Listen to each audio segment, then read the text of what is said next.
Good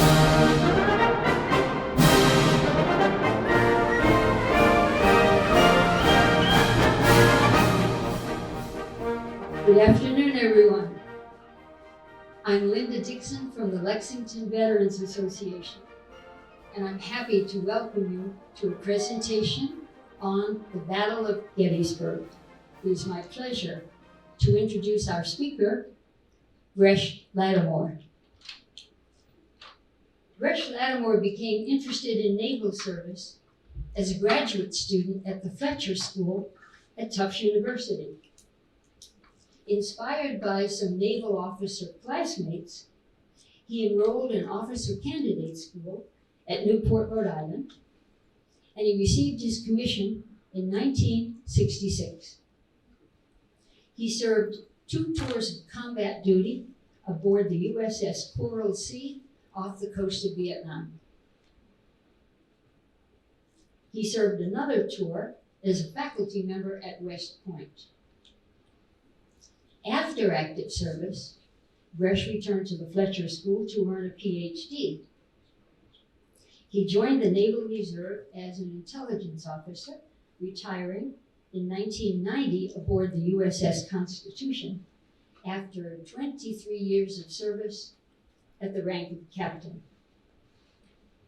One of the joys of his life is his work as president of the Advocates for Tufts ROTC, an alumni support group for Tufts University's ROTC students.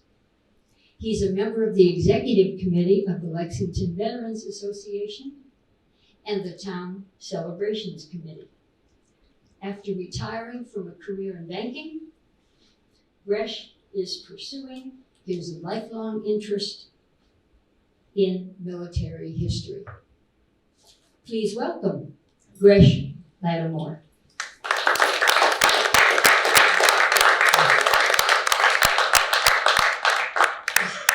Okay. So the Battle of Gettysburg, it's 1863. We're a couple years into the war. None of the Union generals seem able to win a battle. The Confederate armies everywhere seem to be on the offensive, and they're doing well.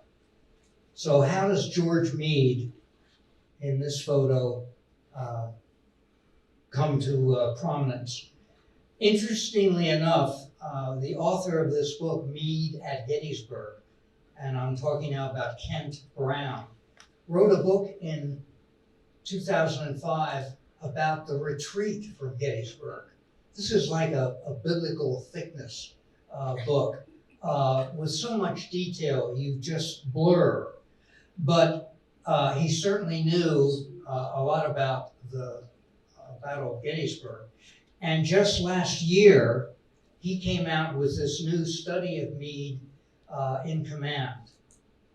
Now, the reason we don't know much about Meade is that Abraham Lincoln thought that Meade, having won the Battle of Gettysburg, would annihilate Lee's retreating army and the Civil War would be over. But it didn't happen, and we'll talk about that today. So in Lincoln's eyes, it wasn't the way he wanted Meade to act after he had bested Lee. He wanted him to continue the offensive, to wipe him out, to bring the war to a conclusion. And so since he was unable to do that, he's sort of fallen into obscurity. Now he wasn't fired by Lincoln. He remained as the commander in charge of the Army of the Potomac. There were many other Union armies. But Grant comes to the fore at about this time. Because don't forget, when Gettysburg falls, or we win, the Union wins on July 3rd, 1863, the next day, Vicksburg, way down south in Mississippi, falls to the Union Army of Ulysses S. Grant. So, and Grant is just a more appealing person, but we'll talk about that. It was very interesting to me, and I don't know how many people know this, but General Henry Halleck was in charge of the Union armies. And he had brought forth a bunch of West Point grads to lead the Union armies to no avail. And the most recent one was General Joe Hooker, Fighting Joe Hooker, a West Point graduate of 1837. And he was in charge, but he had just been bested by Lee at some recent battles. And on top of that, he hated Lincoln. He would not deal with Lincoln.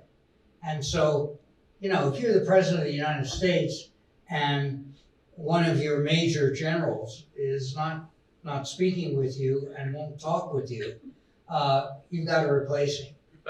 And so that's the situation.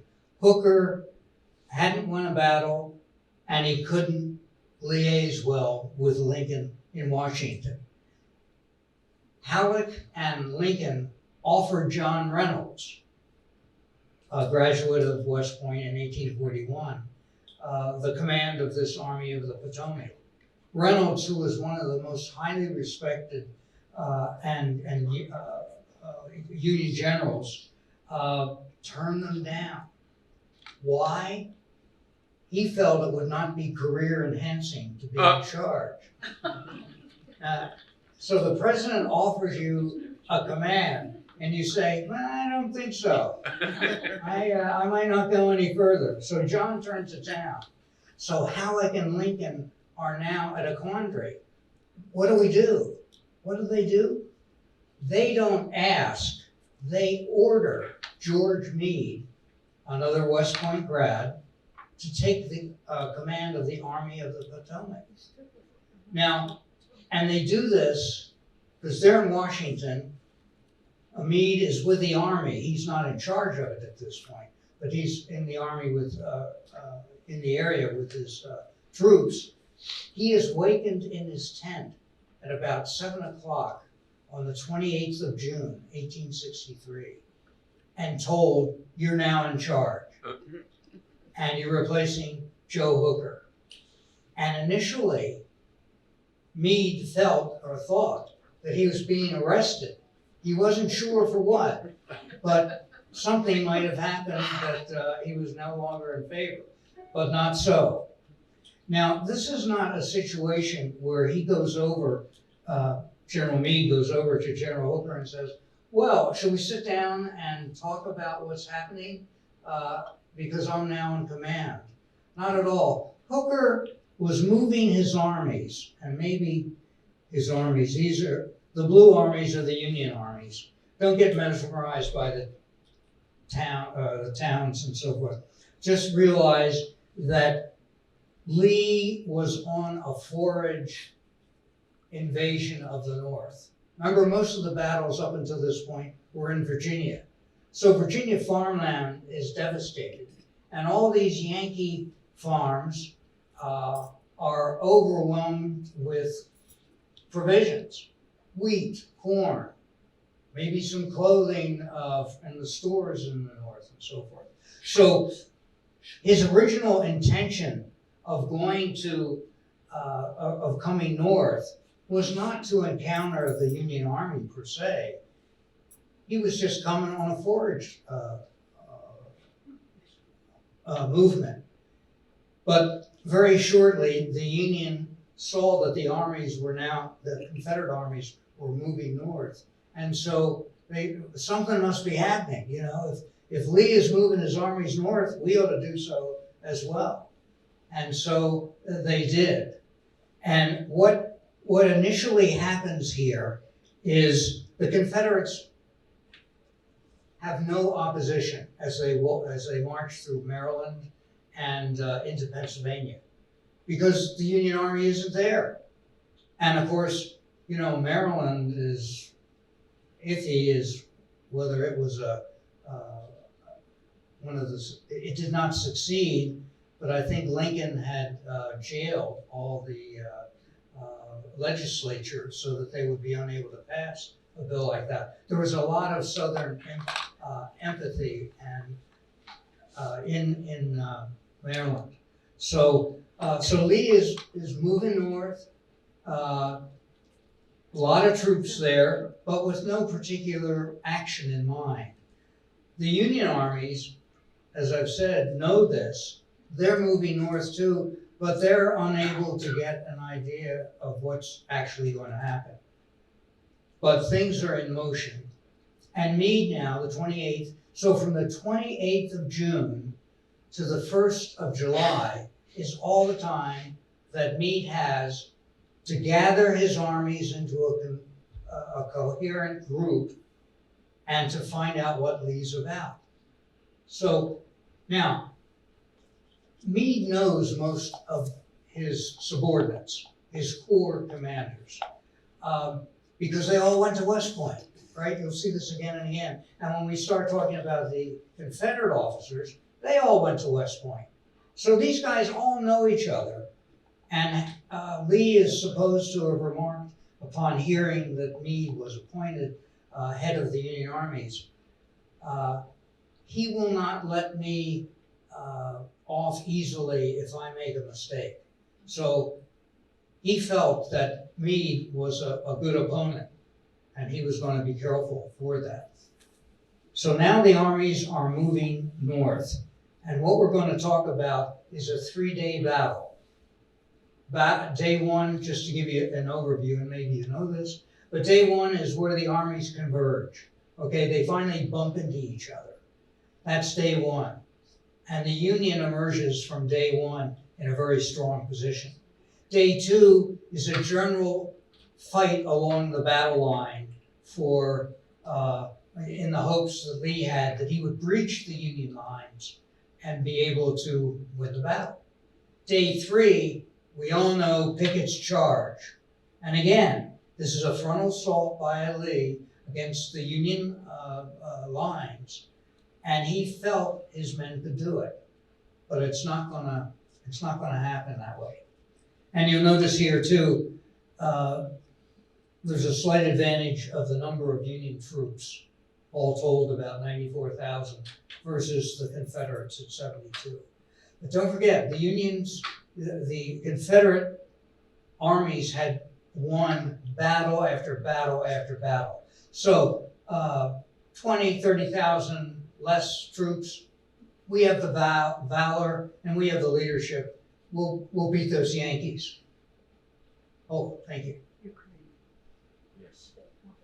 True. Okay, what happens in retrospect on that first day is General John Buford of the cavalry is on an advanced scouting mission. And now this is north of Gettysburg. And you will, and because he was looking for the Confederates, he bumped into them. And what happens is that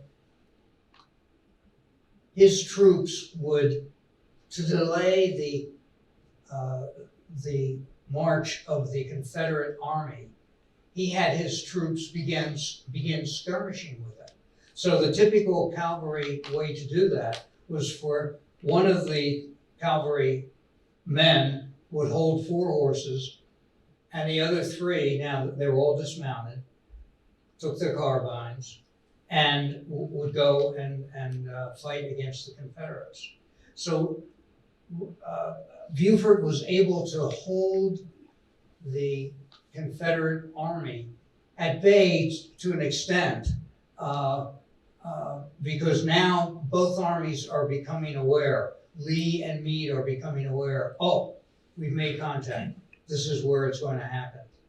And so throughout the day one, the Confederate armies will mass north toward Gettysburg, as will the Union armies.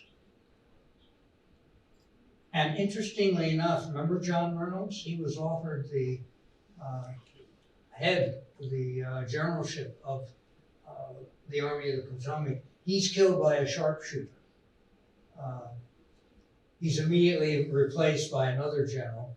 But it's just kind of ironic that this probably wouldn't have happened because he would be far away from this initial contact.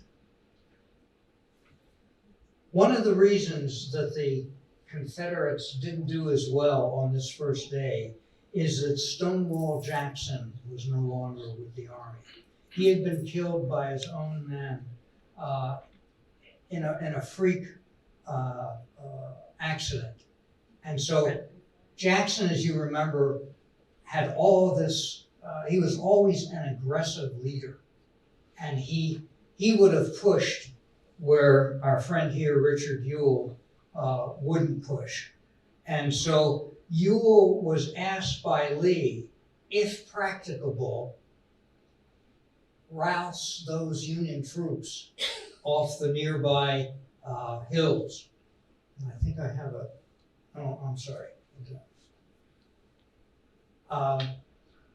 And had Jackson been there, I think the Battle of Gettysburg would have been very much different, because the Confederates would end the day with some high ground. That's what you always want if your army is going to have to fight a battle. Have high ground, make the opposing army come at you. And so Ewell did not press it. Lee also had, and I should point out, I did not paint these pictures. There's a guy named Mort Kunstler, and he was a historic painter who became mesmerized later in his career by the Civil War.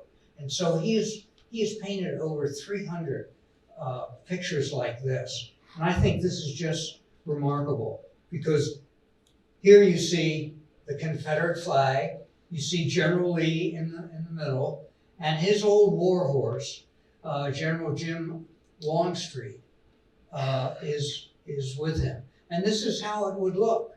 This is how people got around. There weren't tanks or squad cars or anything like that. Everything was horseback. So the key thing to know about Jim Longstreet is he disagreed with Lee's whole idea, his whole strategy. He felt, don't go after the Union, find places for us to have a defensive line and let the Union come after us. They've tried that before and lost, but Lee wanted to attack. Lee was a vicious attacking general, there's no question. And if he had had enough men and material, he would have probably beaten the Union by this time and forced things to happen otherwise. So that's day one. Day one, the armies collide. The Confederates muff their chance for the high ground. The Union emerges with good high ground to defend. And here you can see it, and you've probably heard of Cemetery Hill, Culp's Hill, and so these are what will be the Union lines. And so on day two, it's Lee's attempt to dislodge the Union Army wherever it can. But they didn't really find a weak spot. And if you look down here, you see this name Sickles? Let me go, I'm sorry. Sickles is out of place. That line here should go right down to Little Round Top. But it doesn't, because Dan Sickles, and we'll see his picture in a minute, is a political general. And although he was under orders, he said to himself, hey, I don't like the position I've been given by Meade. I think I should move up a little bit and find better ground. And because he did, there would be hell to pay for his troops at that time. But let's not get ahead of ourselves. I point this out again. This is Old Baldy. This is Meade's favorite mount. And I want to point out that warfare in this time was all on horse. So if you were on Meade's staff and Meade wanted to talk to some or send a message, he would get a courier from his staff. You jump on your horse and ride like blazes to go and deliver the message. Sometimes written, sometimes verbal, And sometimes if it was verbal, because it was so important to hide, the escort may not say it just as Meade wanted it to be said. And so the Corps commander might not understand the full import of the message. So a lot can go wrong. And Meade is going to spend day 2 going up and down the Union lines. It's about a 4-mile line from Gettysburg to Little Round Top. And he was just plugging in the holes. If the Confederates looked as though they were going to breach a position, he'd order some backup for it. So he was in overall charge. He always wanted to make sure that his commanders, his sub-commanders, knew where he was. So he was very intent on getting the information out there. And of course, this is Pennsylvania in July. It's 90 degrees, just like it is now. It's hot. So here are soldiers, many of them on both sides, have marched a long way, 20, 30 miles to get here. And now they're facing battle with each other. So day 2 is a very busy time for me, but Lee is not able to bring his armies to best or breach the Union lines. Now here's Dan Sickles, just to pinpoint him a little bit. When I say political general, he's not a West Pointer.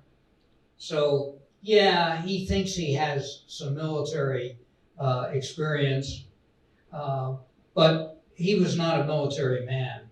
In fact, after the day's battle, and this is where the peach orchard, it was really a slaughter of his group because it was so exposed. And by the time Meade found out that it was exposed, the Confederates were already advancing against his positions. And so he will lose a leg at the battle on that second day, and he will also be relieved of command. Meade didn't want to have anybody who wasn't true military leading the troops. The other part, and this is at the bottom of the Union line on Little Round Top. This is the southernmost position of the Union Army. And if you've seen the movie Gettysburg, which I really recommend you to see on Netflix, I think it is, you will see that Chamberlain he's a colonel. This is a Maine regiment, the 20th Maine, and he will be told by his superior that you're the end of the line.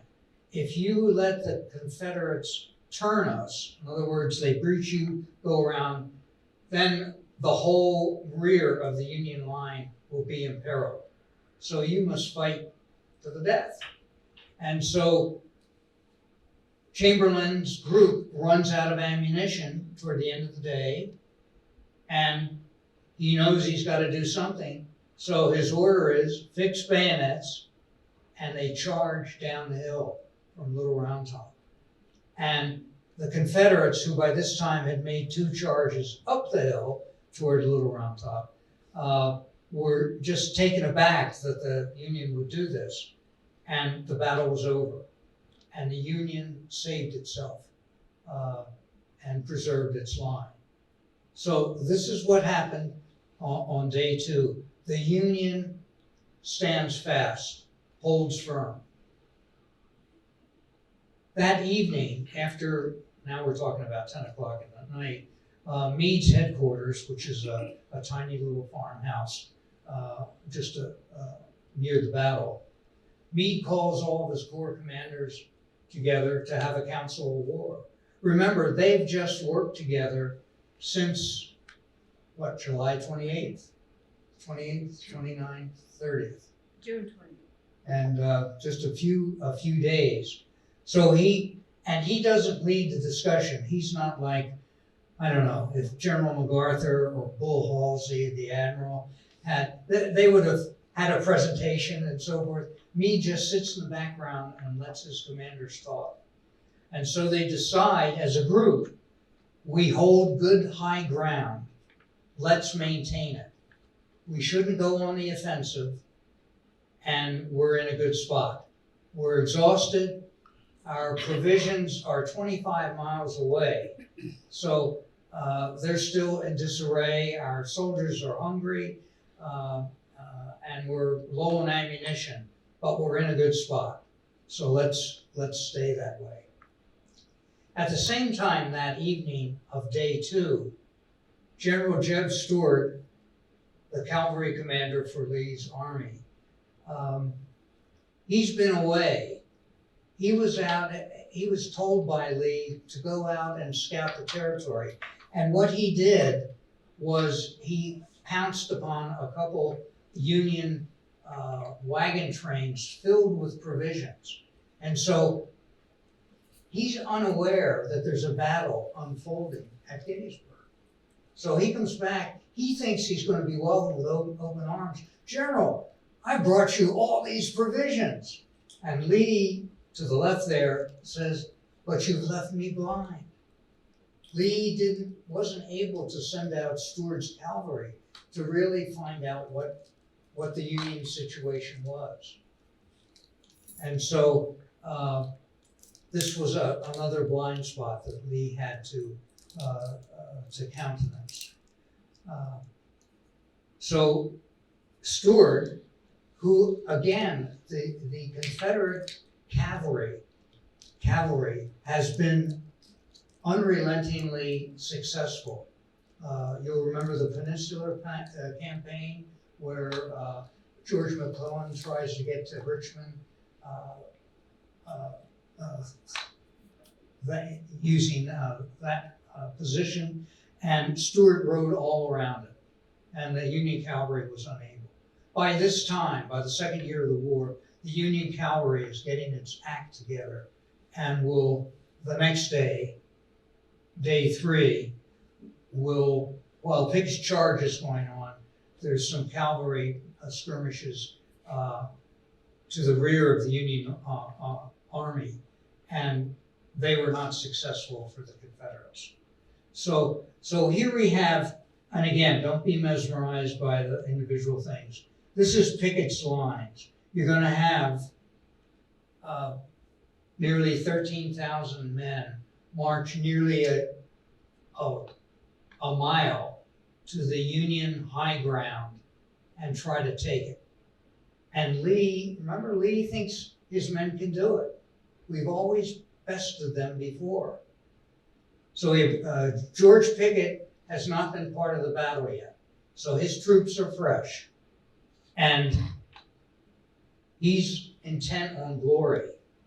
And he gives it's a magnificent scene in the movie, because all these troops now are walking forward. Their battle flags are being held, and they're being led by their various generals.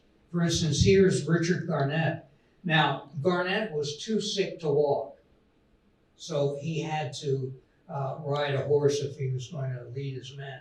The other thing was, Stonewall Jackson was his commander early on.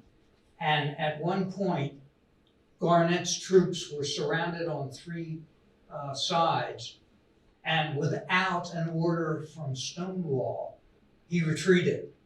And Stonewall Jackson had him arrested because he failed to obey orders.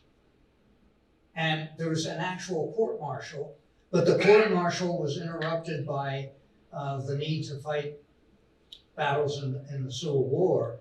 And so Garnett was really never cleared of this shadow on his career. And he felt that he had to participate in this charge to redeem his honor. They never found his body. He would be blown away because of what's going to ensue. Here's an idea of the Confederate soldiers marching toward the Union lines. And again, 3/4 of a mile doesn't sound like much, but there were a couple fences in the meantime. And at some point, the Union Army, there were parts of the Union Army that were able to fire on them on their flank, on their side. So they're marching up this hill and they're being bombarded by the Union line.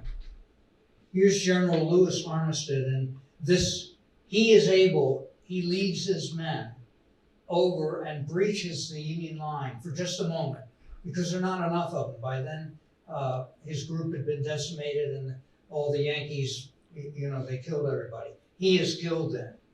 And Armistead was a very good friend of General Hancock, and they had served together. Most of these guys had served together on the plains, or they were engineers together. They all knew each other very well. So Hancock was rallying his troops on horseback, riding up and down the lines, telling his soldiers, and he was shot in the hip. And so as Armistead dies, he says, "Give my regards to General Hancock. I hope he is well." And so it just shows you how personal this was with many of the generals on both sides.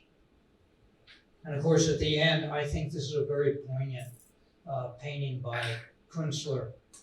You have Lee, head bowed, as the remnants of Pickett's charge walk back to his line. And because he thought they could make it.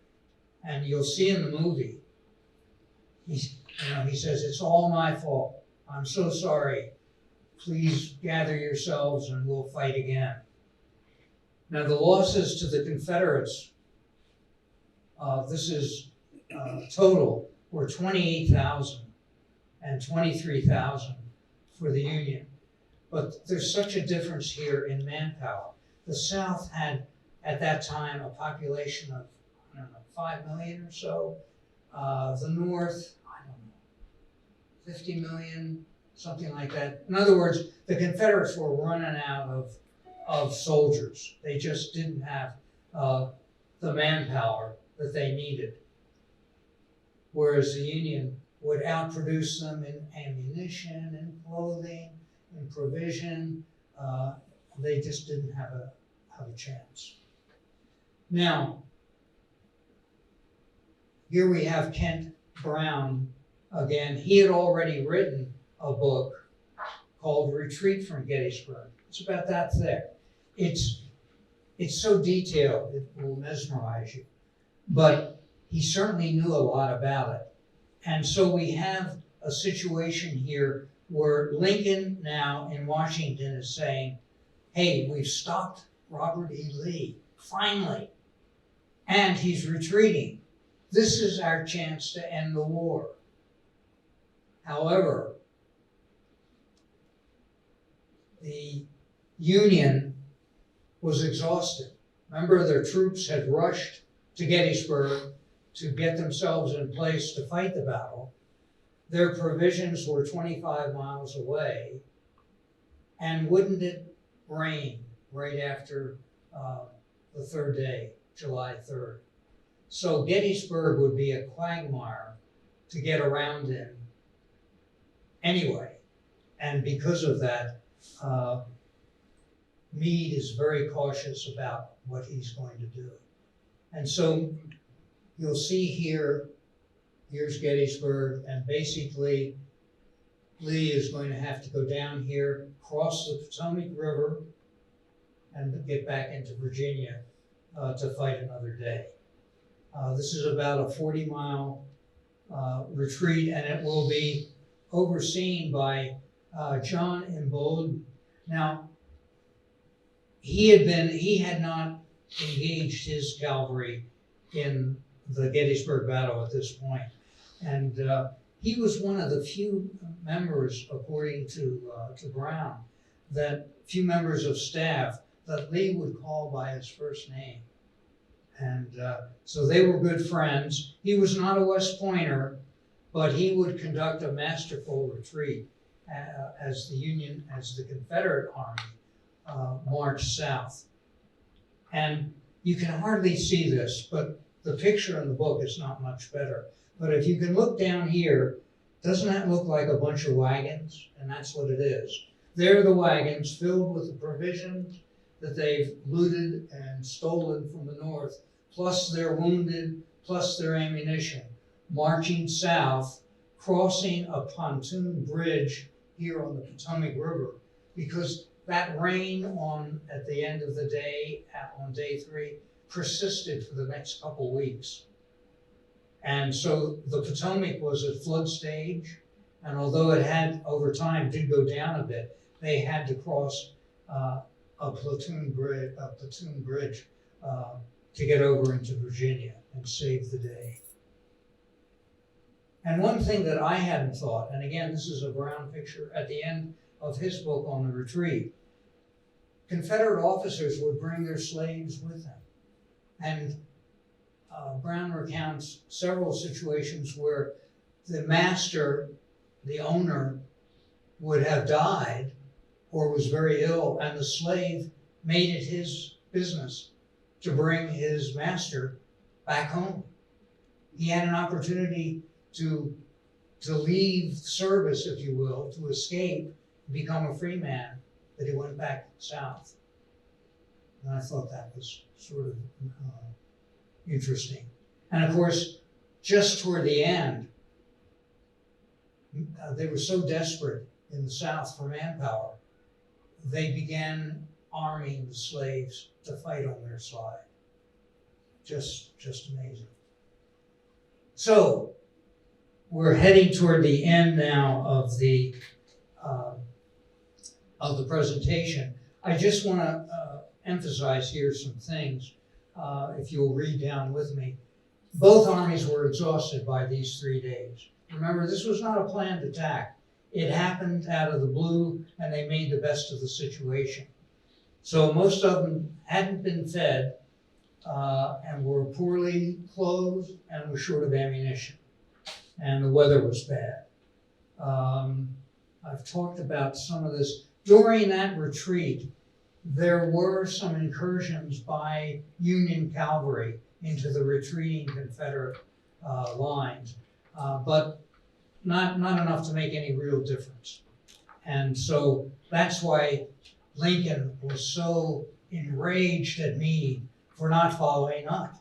You got them on the run. You got to kill them. You got to annihilate them. And so Lincoln would never forgive Meade for what he perceived as a bad move on his part. Lee, on the other hand, did execute a very skillful retreat. Skillful enough that the Union Army under Meade was not prepared. None of the corps commanders felt that they could pursue Lee. Our men are not able. They're just exhausted. They did have provisions at hand, so they were not starving to the same extent that maybe some of the Union were. And of course, Lee had this faith in his troops because they had done so well up until this point. So why did Meade ultimately win at Gettysburg? Even though he was surprised at his appointment, he took immediate command of the Army of the Potomac. And since he was a respected soldier already throughout the Union Army, his corps commanders would follow him. He enjoyed good intelligence. He conferred with his corps commanders. He was willing to discuss things. Lee, on the other hand, was essentially making all the decisions. Up until this time, he was foolproof. Why wouldn't he? The Union soldiers experienced their first success, and that was important to them. And so Meade won the battle, but he sort of lost his own notoriety for the rest of the war because Lincoln would never forgive him for not concluding it then and there. Lee never had good intelligence at Gettysburg. Remember, Stuart doesn't come in, his cavalry leader doesn't come in until the second day, the end of the second day, almost useless. Lee's command style was pretty offhand. He would generally say, like to Ewell that we've talked about, who was rather, he didn't pursue his opportunity well enough. He was not, Stonewall Jackson would have told you exactly what to do. You will take that hill at the end of the day. And so there was no worry about it. Lee was not so straightforward, but he expected you to do it. So it didn't happen. And these four commanders were new because they had just been promoted to their posts because Lee had reorganized his army at that point. So, and you'll see in the movie as well, Longstreet always hesitated to order his troops into action because he fundamentally disagreed with Lee's whole strategy. And so things could have been much better had Longstreet been there, but that was a blessing to the Union. And if you go to Netflix, that's the picture of the movie to Gettysburg. And I just think it's interesting that rather than having Lee and Meade, they have Chamberlain and Longstreet. Excuse me.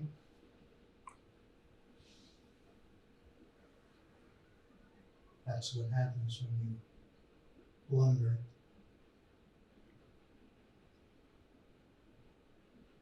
There we go. Both are much more, photogenic. There's a story, you'll find out the story of Chamberlain. You'll see the reluctance of Jim Longstreet. So that ends my presentation. I think Gettysburg is just a remarkable battle. It could have gone either way. And because Meade was able to patch together a command structure and then follow through by being a hands-on commander, he was able to do so. And the unintended consequence, surely, of this was that now Great Britain and France, who might have come on the side of the Confederacy, because the Confederacy had cotton, and the Confederates thought, King Cotton, if we don't ship them cotton, they'll beg to come over and help us because they need it. Well, they found other markets. And now that they see that Lee, their most brilliant general, has been bested, they're not as keen on entering and would not enter the war on the side of the Confederacy. So thank you for your attention, and we'll talk about it further if you have questions.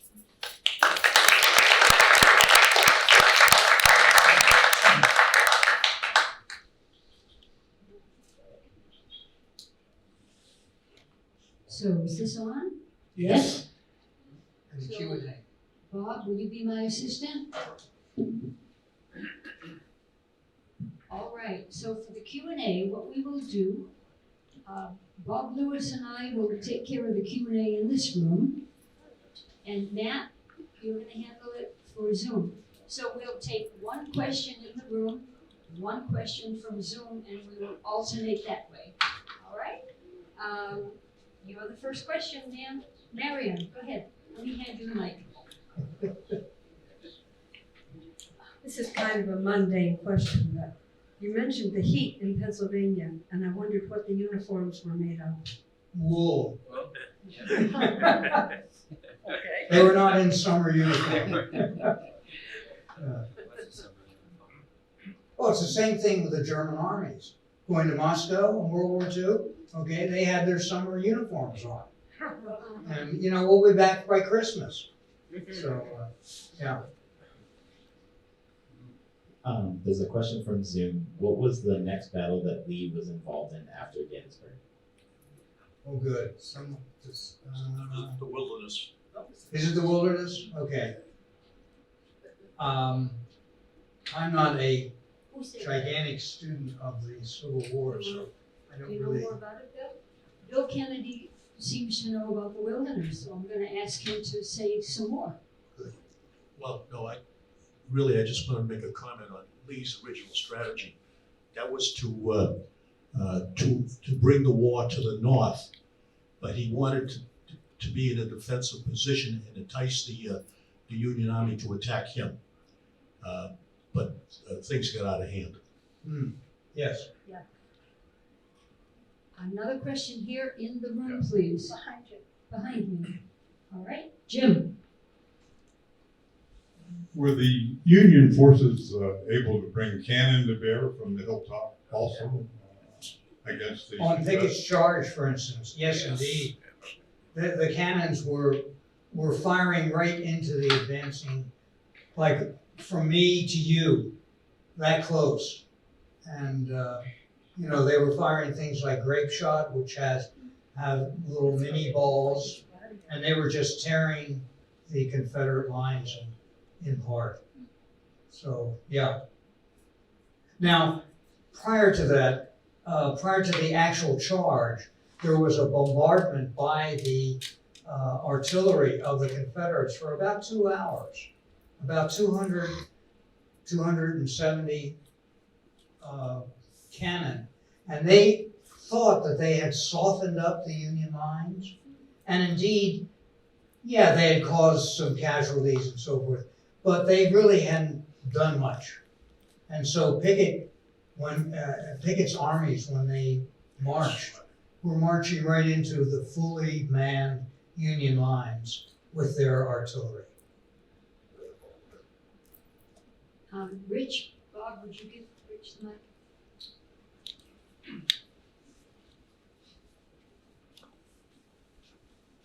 Thank you. Since the Confederacy, left the battlefield fairly quickly thereafter, and they had 28,000 casualties or bodies, was it up to basically the Union Army and local residents to actually bury the Confederate soldiers? Actually so, yes, they were unable, because Lee, after Pickett's charge, expected Meade to commence some sort of an operation against him. Meade, of course, wouldn't, but Lee had to be prepared. So those Confederate soldiers who were on the ground and from the other battles just lay there, and Lee moved on. Yeah, so the people of Gettysburg ended up helping the Union soldiers bury the dead. There's an excellent book that the former president of Harvard wrote about the medical practices during the Civil War, and it's pretty gruesome. Rich, you want to take the mic back, Oh, because yes. everybody wants to hear you. Yes, former president of Harvard, Dr. Faust, wrote a book on medical practices in the Civil War, and not just dealing with Gettysburg, but the whole panoply of the Civil War. It's pretty gruesome reading, and it's just the suffering that the soldiers went through, from the wounds that they suffered and eventually died from. But it's a remarkable book that I recommended. I forget the title of it. I read it about 10 years ago, but it just kind of frightening just to view that. Right, I think, I've read a book by her, and I think it always talked about having a good death. And the idea being, ideally you'd be wounded and go home and die. And because if you didn't, you might die in a hospital after your amputation. Sorry. The Union had roughly 20 sanitary commissions from the various 15 to 20 states of the North, and they provided the succor for the troops on the ground and gathered them up and saved the lives, where the Confederates died on the ground, the sanitary commissions, civilians, 100% civilians, came and picked these guys up and not brought them back to life, but if there was any life left in them, they survived because of the civilians. Yeah. A lot of historians in the audience. We very much appreciate all of these additions. Okay, Pat. Just a comment. Not very many people know that Paul Revere's grandson, or great-grandson, lost his life actually, he died of his wounds that he received at Gettysburg. And William Dawes, who was the second writer, his great-great-grandson, Rufus Dawes, led the Wisconsin regiment, and he was one of 80 from that regiment who survived. And his great-great-grandson became Vice President of the United States. But we never hear anything about William Dawes because he didn't make it until Longfellow's poem. That's wonderful, thank you. No more from Zoom? Okay. Yes. Just Bob, a simple right question. Hang on, please. Oh, And put the mic right up to your lips, if you will. did either army have repeating rifles at that time? Did the cavalry have repeating Yes. rifles? Buford's Union Cavalry were using carbines. Okay, that carbine, where they have they reload a round by a lever, I believe. I'm not sure. But anyway, you gave me my answer. Thank you. Okay. Okay. Not everybody had them. at No, that no, time. I understand Yeah. that, sure. And of course, the Gatling gun is introduced during the Civil Oh, that War. was there as well. Wow. So, and we'll still have frontal assaults in World War I. Sure. Well, in Korea, the Chinese were not The Chinese, afraid yeah. to sacrifice soldiers.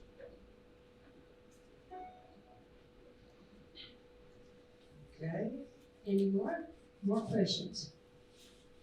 but I would encourage you to see the movie because it kind of brings things together, and it's Hollywood, yes, but it's very interesting, and it shows you, for instance, so many of the part of Pickett's charge, they were all from Virginia, and they marched to states, and it would have been a magnificent thing to see if you had been there, not if you had participated. Thank you very much for your attention. Yay.